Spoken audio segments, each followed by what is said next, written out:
Apa itu jaringan? Tubuh makhluk hidup bersifat multiseluler atau tersusun oleh banyak sel.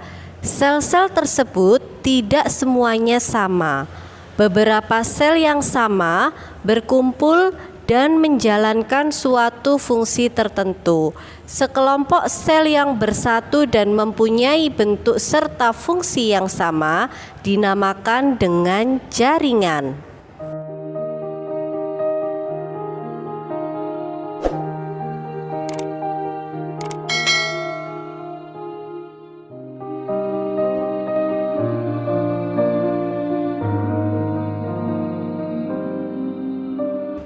Pada jaringan tumbuhan terdiri atas jaringan meristem, jaringan epidermis, jaringan parenkim, jaringan pengikat, jaringan penunjang, dan jaringan pengangkut.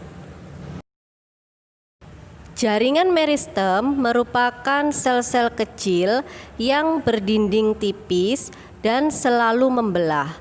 Jaringan ini berfungsi untuk pertumbuhan, misalnya ujung batang, akar, dan kambium, serta mengganti sel-sel yang rusak atau mati. Jaringan epidermis adalah kumpulan sel pembentuk kulit luar. Jaringan ini berfungsi untuk melindungi bagian dalam terhadap kerusakan mekanis serta kekeringan. Jaringan parenkim adalah jaringan yang berfungsi mengisi rongga di antara alat tubuh. Jaringan pengikat terdiri atas sel-sel parenkim. Jaringan ini berfungsi untuk menyimpan cadangan makanan, tempat melekatnya jaringan lain, dan tempat pertukaran gas. Jaringan penunjang pada umumnya merupakan kumpulan sel yang mengalami penebalan pada dinding selnya sehingga menjadi lebih kuat. Jaringan penunjang dibedakan atas jaringan kolenkim dan jaringan sklerenkim. Jaringan kolenkim berfungsi untuk menunjang gerakan tubuh tumbuhan, sedangkan jaringan sklerenkim berfungsi untuk penguat tubuh tumbuhan. Jaringan pengangkut pada tumbuhan tingkat tinggi terdiri atas xilem atau pembuluh kayu dan floem pembuluh tapis. Xilem berfungsi untuk mengangkut air dan garam-garam mineral dari akar ke daun. Sedangkan floem berfungsi untuk mengangkut zat makanan atau hasil fotosintesis dari daun ke seluruh tubuh tumbuhan.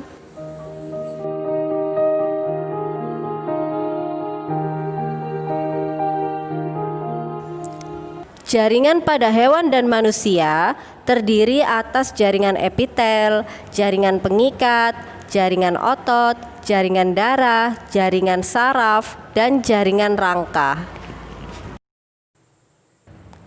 Jaringan epitel terdiri atas selapis sel atau beberapa sel yang saling berhubungan erat satu sama lainnya, sehingga tidak ada ruang antar sel.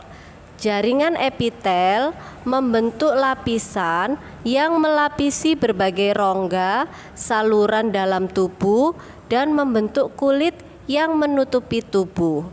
Jaringan epitel berfungsi untuk melindungi jaringan yang ada di sebelah dalamnya. Misalnya, jaringan pada dinding alveoli paru-paru dan dinding pembuluh darah. Jaringan epitel ada yang dapat mengeluarkan getah, misalnya jaringan pada kelenjar lendir, keringat, dan tiroid.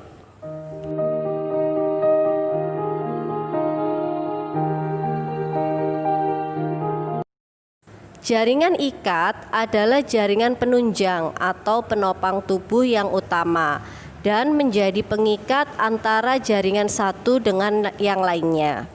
Sel-sel penyusun jaringan ikat ada yang rapat antara satu dengan yang lainnya dan ada juga yang sangat longgar. Di antara sel jaringan ikat membentuk lembaran pelapis di sekeliling organ sehingga memisahkan organ satu dengan organ yang lainnya. Jaringan ikat terdapat pada jaringan kornea mata, jantung, ginjal, paru-paru, dan tulang.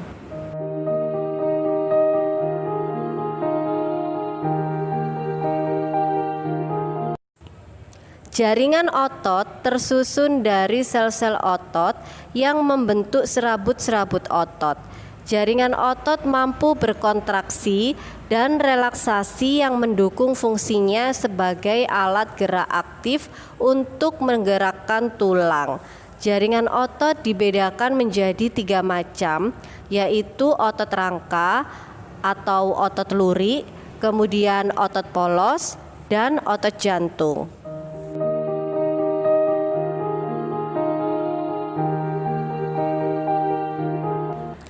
Jaringan darah berupa cairan yang mengandung sel-sel lepas atau bebas yang terdiri dari sel darah merah, sel darah putih, keping pembeku darah, serta substansi cairan berupa serum.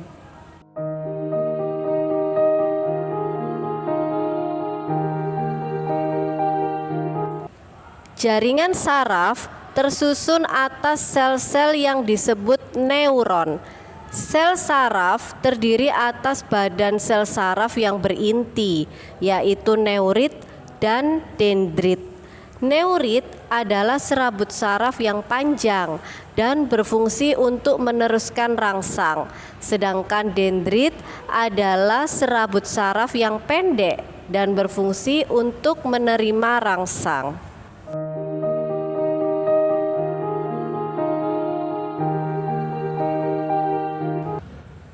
Jaringan rangka disebut juga dengan jaringan tulang. Jaringan ini terdiri atas bahan yang mengeras. Jaringan tulang berfungsi untuk menyokong berdirinya tubuh, melindungi organ tubuh, dan menjadi alat gerak pasif.